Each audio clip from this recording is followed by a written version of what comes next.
The youngest woman in the room was the only one who looked completely unafraid. At 18 years old, Naomi Carter walked into the glass tower of Hayes Global with the kind of quiet confidence money could never buy and pain could never fully destroy. Outside, Manhattan shimmered beneath a pale winter sun, the streets below crowded with yellow cabs, black SUVs, and people hurrying past storefront windows glowing with ambition. Inside the executive boardroom on the 42nd floor, men and women twice Naomi's age sat in tailored suits around a polished table that reflected the skyline like a second city turned upside down. She should have looked out of place. She did not. She stood at the far end of the room in a cream-colored dress beneath a navy coat, her natural grace sharpened by discipline, her voice calm as she arranged her notes beside a digital screen already filled with numbers that had made senior investors stop talking the moment she entered. William Hayes, founder of Hayes Global and one of the most powerful businessmen in the country, had built his reputation on reading people faster than they could introduce themselves. He had dismissed governors, outlasted rivals, and turned one struggling logistics firm into a billion-dollar empire stretching from Chicago to Los Angeles. Yet the instant his eyes landed on Naomi Carter, something inside him shifted in a way he could neither explain nor control. It was not just that she was striking, though she was. It was not just that she carried herself with the kind of rare composure that made everyone else in the room seem unnecessarily loud. It was something older than logic, something that reached him before thought did. The angle of her jaw, the stillness in her eyes, the way she lifted her chin before speaking, not with arrogance, but with the certainty of someone who had learned long ago that respect was never handed over freely. "Miss Carter," one board member said with a smile too casual to hide his doubt, "you're proposing that a company our size should trust a forecasting model built by someone who hasn't even finished her first year of college." Naomi turned to him without hesitation. "No, sir," she said, and even her politeness had an edge. "I'm proposing that a company your size can't afford to ignore a model that already predicted 3 market shifts your senior team missed." A silence fell over the room, clean and immediate. Then Naomi touched the screen, and a series of charts lit up behind her. Shipping corridors, consumer patterns, energy costs, labor trends. She spoke for 10 minutes without raising her voice once, and by the end of it, the skepticism had drained from the faces around the table and been replaced by something far more powerful, reluctant admiration. William watched her the entire time, but not as an investor watches talent. He watched her the way a man watches a door in his memory begin to open after years of pretending it had been sealed for good. Because there was something haunting in her presence, something painfully familiar in the dignity she wore like armor. And when Naomi finally looked directly at him, her expression steady under the bright boardroom lights, William Hayes felt a chill move through him so suddenly it seemed to come from another lifetime. He had seen eyes like those before. 18 years ago, on a night he had spent every day since trying not to remember. For the rest of the meeting, William heard the numbers, but not the voices. Board members began asking Naomi sharper questions now, not to challenge her, but to test the full reach of what she could do. And she answered each one with the same steady precision, never rushing, never trying to impress, as if she had learned that the strongest people in any room were the ones who did not need to announce their strength. She spoke about supply chains across the Midwest, consumer behavior in second-tier markets, and the hidden cost of delayed adaptation in an industry built on old habits. She was young, impossibly young, yet there was nothing unfinished about her mind. What unsettled William most was not her intelligence. He had seen prodigies before. It was the familiar restraint in her. Naomi Carter did not smile to win approval. She did not soften her ideas to make older executives comfortable. She carried herself like someone raised by a person who had taught her that dignity mattered more than applause. By the time the presentation ended, even the men who had doubted her were leaning forward with the alert silence of people who knew they had just witnessed something rare. Naomi thanked the board, collected her tablet, and stepped away from the screen. One of the senior directors, a man who had spent 30 years protecting his ego with expensive ties and polished skepticism, gave a slow nod and said, "Miss Carter, that was one of the clearest strategic presentations we have seen this year." She accepted the compliment with grace, but without surprise. "Thank you," she said. I believe clarity saves people time, and time is usually the first thing a company wastes when it stops listening. A few people laughed softly. William did not. He was staring at her profile now, and with every passing second the unease inside him grew heavier, more personal, more difficult to bury beneath reason. There was something in that voice. Not the sound of it, but the discipline behind it. He had known someone who spoke that way once, years ago, before ambition had turned his world into glass, steel, headlines, and carefully managed regret. Naomi gathered her notes and turned toward the door. For reasons he could not defend to himself, William rose from his chair. "Miss Carter," he said, and the room went still again, because powerful men did not usually stop promising meetings for one young guest. Naomi paused and faced him. Up close, the resemblance struck him even harder, though to what exactly he still could not say. "Your projections," William said, choosing professionalism because it was the only shield he had. "They are unusually mature for someone your age. I would like to discuss them further. Privately, if you are available." Naomi held his gaze for a moment that felt longer than it was. There was no nervousness in her expression, only careful attention, as though she had already learned that invitations from men like William Hayes often came wrapped in motives they did not speak aloud. "I have 20 minutes before my train back to Brooklyn," she replied. "That is all I can offer." Something in that answer touched a place in him he had not visited in years. No flattery, no scrambling to please, just boundaries, plainly set. William nodded once. 20 minutes, then. As the others began gathering their files, Naomi stepped toward the window overlooking the city, the afternoon light resting across her face in a way that made time feel strangely thin.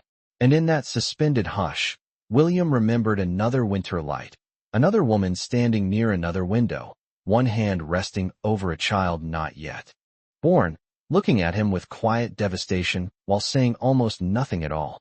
William led her to a smaller conference room lined with dark walnut shelves and framed awards that seemed designed to remind every visitor exactly who owned the future in this building. Naomi remained standing for a moment before taking the seat across from him, setting her tablet neatly on the table, her posture composed, her expression unreadable. Through the floor-to-ceiling windows behind her, Manhattan glowed in the pale silver of late afternoon, but William barely noticed the skyline now. He noticed the way she waited without fidgeting. He noticed the way she seemed entirely comfortable with silence. He noticed, with a growing sense of dread, how much that silence felt like a memory. "You said your model predicted 3 market shifts before our analysts caught them," he began. "Who taught you to think like that?" Naomi folded her hands lightly. "My mother taught me to pay attention to what people ignore," she said. "Everything else came later." The answer landed harder than it should have. William tried to keep his face still, but something tightened in his chest. "And your father?" he asked, the question leaving his mouth before he had fully decided to speak it. Naomi did not look offended. She did not even look surprised. If anything, her calm grew colder, finer, more deliberate. "My mother taught me everything that mattered," she said. Then she glanced at the watch on her wrist. "You have 15 minutes left." William looked down at the table, at his own reflection in the polished wood, and for the first time in years he felt not like a titan of industry, not like the man newspapers described in clean, bold headlines, but like someone standing outside the ruins of a life he had once abandoned on purpose. The room seemed to thin around him, the light changing in his mind, the modern glass tower fading beneath the return of another evening, another winter, another silence he had never escaped. 18 years earlier, before Hayes Global became a name printed on buildings and donor walls, William Hayes was already ambitious enough to confuse movement with progress and success with worth. He was younger then, sharper around the edges, still convinced that anything inconvenient could be handled with distance and enough money. The apartment he shared with Evelyn Carter was in downtown Brooklyn, small but warm, with secondhand books on narrow shelves and a tiny kitchen where she used to hum while making Sunday breakfast. It had once felt like the beginning of a life. By the time William came home that December night, it felt to him like a version of himself he no longer wanted the world to see. Snow had started falling outside, thin and steady, covering parked cars and window ledges in soft white lines. Evelyn stood near the living room window in a loose brown sweater, one hand resting over the gentle curve of her stomach, her face touched by the dim yellow light of a lamp in the corner. She turned when he entered, and in her eyes there was hope first, then confusion, because William did not kiss her hello. He set his leather gloves on the table, loosened his tie, and avoided looking directly at her for several unbearable seconds. "You are late," Evelyn said quietly. There was no accusation in her tone, only fatigue and concern, which somehow made what he had come to do feel even smaller.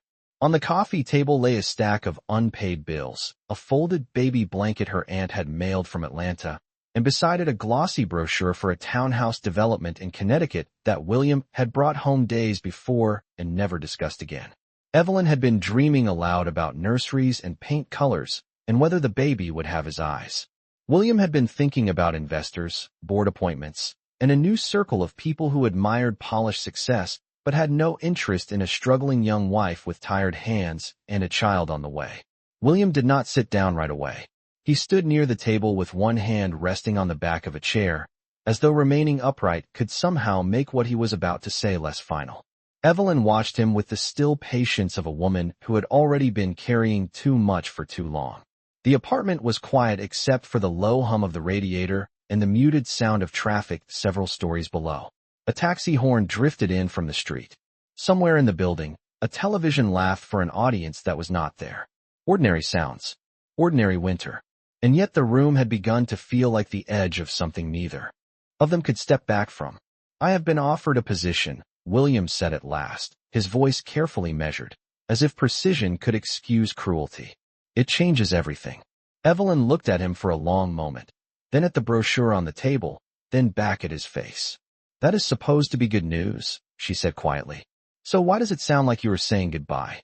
He finally met her eyes, and in that instant she understood before he spoke. The color left her face, though her hand stayed steady over the child growing beneath her heart. William had always admired that about her, even when he did not deserve to. Evelyn Carter did not collapse easily. She absorbed pain the way certain buildings absorb cold, silently, with dignity, until the whole structure seemed to ache from holding so much. "I cannot do this," he said. "Not like this. Not now." The words hung between them, sterile and polished and cowardly in their neatness. Evelyn blinked once, as if her body needed time to catch up to what her soul had already heard. "Do what, William?" she asked. "Be a husband? Be a father? Live in an apartment that is too small until life gets bigger?" He turned away toward the window, toward the falling snow, toward the city he believed was waiting for him, if only he would stop letting love slow him down. "You do not understand what is happening for me," he said. "The people I am meeting, the opportunities, the expectations. I cannot carry all of this and still." He did not finish. He did not need to. Evelyn's lips parted, but no sound came at first. Then she nodded once, slowly, not in agreement, but in the stunned recognition of truth stripped bare. "Still carry us," she said for him. William said nothing. On the couch beside the baby blanket sat a small wrapped box she had planned to give him after dinner, a silver keychain engraved with the words Dad, EST. This spring. She looked at it only briefly, then lowered her eyes. For one fragile second, grief moved across her face like a shadow over water, but it did not stay there. What replaced it was something quieter and far more devastating. Self-respect waking up in the middle of heartbreak. "I see," she said. "You have already left. You just came here to make it official." William reached into his coat pocket and placed an envelope on the coffee table. Money, papers, arrangements, the kind of practical gestures men like him offered when they wanted to avoid witnessing the human cost of their decisions. Evelyn stared at the envelope as if it belonged to a stranger's life. Then she lifted her chin, and when she spoke again, her voice was calm enough to shame him. "Take your coat," she said. "Do not leave your guilt here with me." William stood there for another second, perhaps waiting for tears, perhaps waiting for a plea that would make leaving feel like rescue instead of betrayal. Evelyn gave him neither.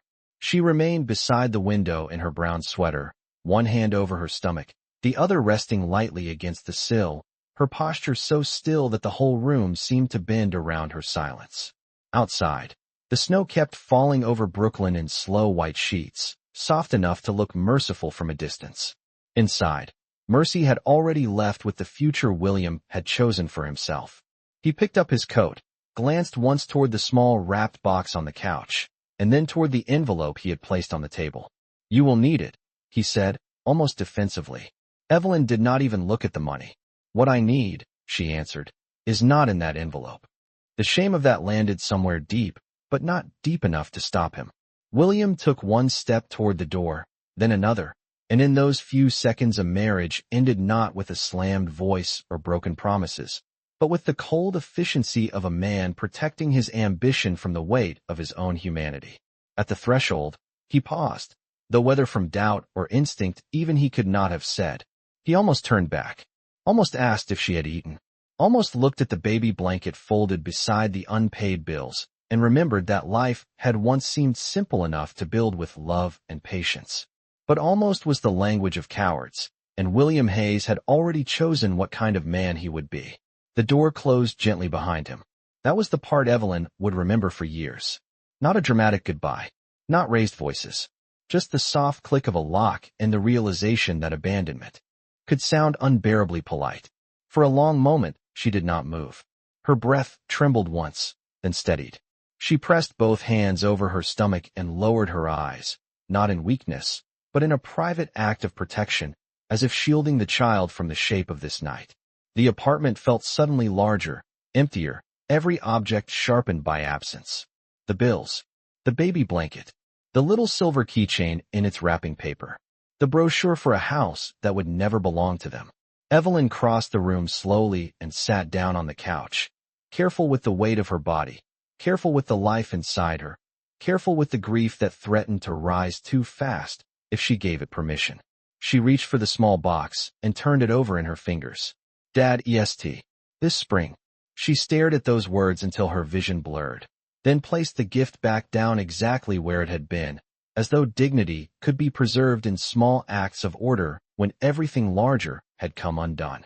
A tear slipped down her face, and she wiped it away before another could follow. Then she looked toward the window where the city lights had begun to glow against the snow-dark evening. Somewhere far below, people were still laughing in restaurants, carrying grocery bags, hurrying home to places that still believed in tomorrow. Evelyn drew in a careful breath and spoke into the quiet room, her voice low but steady. "Baby, it is you and me now." There was no bitterness in the words, only truth. It was the first promise she ever made to her daughter, and unlike the man who had just walked out, she intended to keep it. Across the East River, William would spend the night convincing himself he had chosen necessity over sentiment. In the small Brooklyn apartment he had left behind, Evelyn Carter sat alone with the child beneath her heart and began, without realizing it, the long and sacred work of rebuilding a life from silence. Evelyn learned quickly that survival in New York was never built in grand gestures, but in small decisions made before sunrise and after midnight, when no one was there to applaud them. In the months after William left, she moved out of the apartment they had once shared and into a modest one-bedroom place in Bedford-Stuyvesant with peeling paint near the window and a radiator that hissed like it had its own opinions about winter. It was not elegant, but it was clean, affordable, and close to a bus line that could carry her across Brooklyn to the diner where she found part-time work before Naomi was born. By the time spring arrived, carrying damp air and pale green leaves into the city, Evelyn had learned how to count every dollar twice, how to stretch groceries through the week, and how to walk past happy couples without letting her face reveal what memory still cost her. When her daughter finally arrived on a quiet April morning, the first thing Evelyn noticed was not how small she was, but how alert. Naomi opened her eyes as though she had entered the world already studying it, already deciding what kind of place it was going to be. Evelyn held her against her chest and felt something stronger than heartbreak take root inside her. Not relief, not revenge, purpose. She named her Naomi because she wanted her daughter's name to carry both softness and strength, something gentle enough to love and sturdy enough to survive. The years that followed were not easy, but they were honest. Evelyn worked mornings at the diner, evenings at a neighborhood bookkeeping office after teaching herself basic accounting from library books and free community classes. She learned payroll software on an outdated computer that froze every 40 minutes. She packed lunches, paid rent late only when there was no other choice, and kept one emergency bill folded inside an old cookbook no matter how tight things got. What Naomi remembered from those years was not struggle first, but rhythm. The smell of coffee on her mother's coat in the early morning. The sound of pages turning late at night. The soft click of the lamp Evelyn used after midnight, while balancing ledgers for local businesses at the kitchen table. Their apartment was small, but it held order, warmth, and an unspoken rule that pain would never be allowed to become the center of their home. Evelyn did not poison Naomi's childhood with bitterness. When Naomi was old enough to ask about her father, Evelyn answered with careful truth and nothing more. He made a choice, she would say, and we made a life. That difference became the foundation of the girl Naomi would become. She grew up watching her mother carry disappointment without letting it harden her, and from that example, she learned two things very early. That love without respect could ruin a person, and that dignity could rebuild one. By 12, Naomi was helping neighbors set up spreadsheets on borrowed laptops. By 14, she was reading business biographies from the public library while other teenagers scrolled through celebrity gossip on their phones. By 16, she had started quietly advising a local beauty supply owner on inventory patterns and seasonal demand, earning enough money to help with groceries without ever making her mother feel small. Evelyn noticed everything and said little, but on certain nights, when Naomi fell asleep at the table over homework and market reports, she would brush a hand gently over her daughter's curls and whisper the same private sentence she had spoken long ago into an empty apartment. "It is you and me now." And with each passing year, those words began to sound less like loss and more like victory. By the time Naomi turned 17, people had begun to notice that she did not move through the world like someone waiting to be chosen. She moved like someone preparing to build her own door if every other one stayed closed. At school in Brooklyn, teachers praised her discipline, counselors spoke of scholarships, and local business owners had quietly started asking for her opinion on things grown adults were supposed to understand on their own. She had a way of seeing patterns where others saw noise, of listening long enough to hear the problem beneath the complaint. But what made Naomi unusual was not only her mind. It was the absence of vanity in her ambition. She did not dream of success to be admired. She dreamed of it the way some people dream of shelter, as something solid enough to protect the person who had once stood between her and a life of quiet humiliation. Evelyn never asked for repayment, never reminded her daughter what had been sacrificed, never performed exhaustion to earn gratitude. That made Naomi love her more fiercely, not less. Their apartment had changed over the years, growing brighter and more orderly as Evelyn found steadier work and built a small bookkeeping service that served churches, salons, and neighborhood stores across Brooklyn and Queens. It was still modest, but now the walls held framed degrees from evening certification programs, a bookshelf filled with finance manuals beside novels, and a dining table scarred by years of careful labor.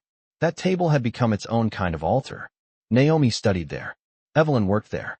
Bills were paid there. Futures were quietly planned there. One rainy Saturday in October, Naomi sat with her laptop open, helping a local restaurant owner analyze weekend inventory losses while Evelyn reviewed payroll records beside her.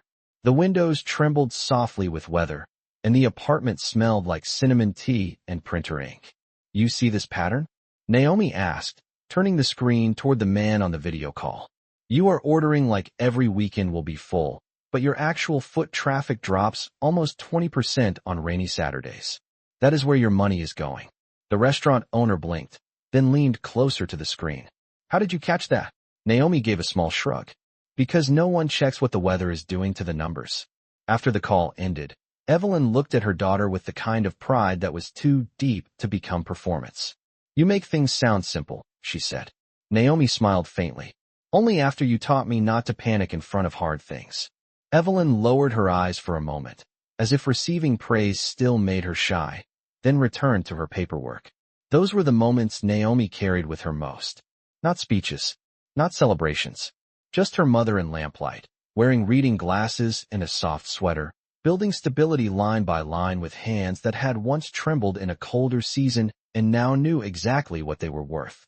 It was around that time that Naomi began submitting essays and proposals to national youth entrepreneurship programs.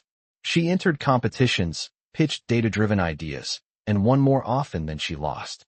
One by one, doors started opening. An article in a regional business magazine called her one of the most promising young strategists in the Northeast. A nonprofit foundation in Manhattan invited her to present at an emerging leaders forum. Then a larger email arrived, simple in wording and enormous in consequence. Hayes Global wanted her to join a closed youth innovation roundtable for selected finalists under 21. Naomi stared at the message for a long time before forwarding it to her mother. Evelyn read it in silence, her face still, almost unreadable. Then she set her phone down gently on the table, and for the first time in many years, the past reached into the room before either of them said a word. Naomi looked at her mother across the worn dining table, the glow from the laptop screen resting against Evelyn's face like a pale second light. For a few seconds, neither of them spoke. Outside, rain tapped softly against the window, and somewhere down the block a siren passed and faded into the ordinary pulse of Brooklyn at night. The email from Hayes Global remained open between them, bright and undeniable. Naomi had spent years working toward rooms like that one, opportunities like that one, names like that one. Yet for the first time since the invitation arrived, she was not thinking about what it could open. She was thinking about what it might awaken. Evelyn folded her hands slowly over the stack of payroll papers in front of her, a habit she had whenever she was deciding which truth belonged to the moment and which one could wait. Naomi knew that stillness well. It was not avoidance. It was care. You knew this name would come back one day, Naomi said quietly. Evelyn lifted her eyes to her daughter, and there was something deep and old inside them now, something Naomi had only glimpsed a few times in childhood, usually after asking questions about the past that her mother answered with gentleness, but never with detail. I knew life has a way of circling back, Evelyn said. I just did not know it would come through you. Naomi leaned back slightly, letting the words settle. Do you want me to decline it? She asked. The question was simple, but the love beneath it was not. Evelyn saw that instantly. She saw the girl who had become brilliant without becoming hard, ambitious without becoming cruel, successful without forgetting who had held the foundation steady while she climbed. It would have been easy, maybe even comforting, to say yes. To protect Naomi from the name Hayes. To close the laptop and return to tea, numbers, routine, and the small beautiful life they had built beyond William's reach. But Evelyn had not spent 18 years raising a daughter in dignity only to let fear decide her future. She drew in a slow breath. No, she said. You will go. Naomi studied her face. Even if it is him. Evelyn gave the faintest nod. Especially then. The room fell quiet again, but this time it was a steadier silence, one built not from shock, but from recognition. Naomi had always known her father existed somewhere beyond the outline her mother allowed him to occupy. A man who made a choice. A man who left. A man not worth letting define them. But now the shape of that absence had a name she could touch, a building she had entered, a voice she had heard across polished corporate rooms. Did he know about me? Naomi asked. Evelyn did not answer right away. She looked down at her hands, then toward the rain-streaked window, as if certain memories still needed to be approached gently even after all these years. He knew I was carrying you, she said at last. He also knew what kind of man he was when he walked away. Naomi lowered her eyes to the email. The ache she felt was not the sharp kind. It was older than that, quieter, almost solemn. Not because she had longed for a father she had never known. She had not. Evelyn had filled their life with enough honesty and care that Naomi never confused absence with mystery. What unsettled her was something else entirely. The thought that the man whose name crowned one of the tallest buildings in Manhattan had once looked at her mother and decided she was disposable. Then I am definitely going, Naomi said. Evelyn's mouth softened into the smallest smile. I know. Naomi closed the laptop for a moment and rested both palms against it, grounding herself in the choice. She was not going to Hayes Global to be claimed, forgiven, or discovered. She was going because she had earned the right to stand in any room her mind could reach. She was going because her mother had built that right in unpaid hours, late train rides, and winters survived without complaint. She was going because success, in their home, had never meant becoming bigger than the past. It meant walking straight through it without bowing. Evelyn reached across the table then. Not dramatically, just enough for her fingertips to touch Naomi's hand. Whatever happens in that building, she said, remember whose daughter you are. Naomi turned her hand and held on. I always do. And in that small apartment, with rain on the window and old pane kept carefully beneath grace, the future shifted once more, not toward revenge, but toward a reckoning so quiet and undeniable that neither woman needed to name it aloud. William sat across from Naomi in the private conference room and tried to disguise the fact that his pulse had not steadied since she first spoke in the boardroom.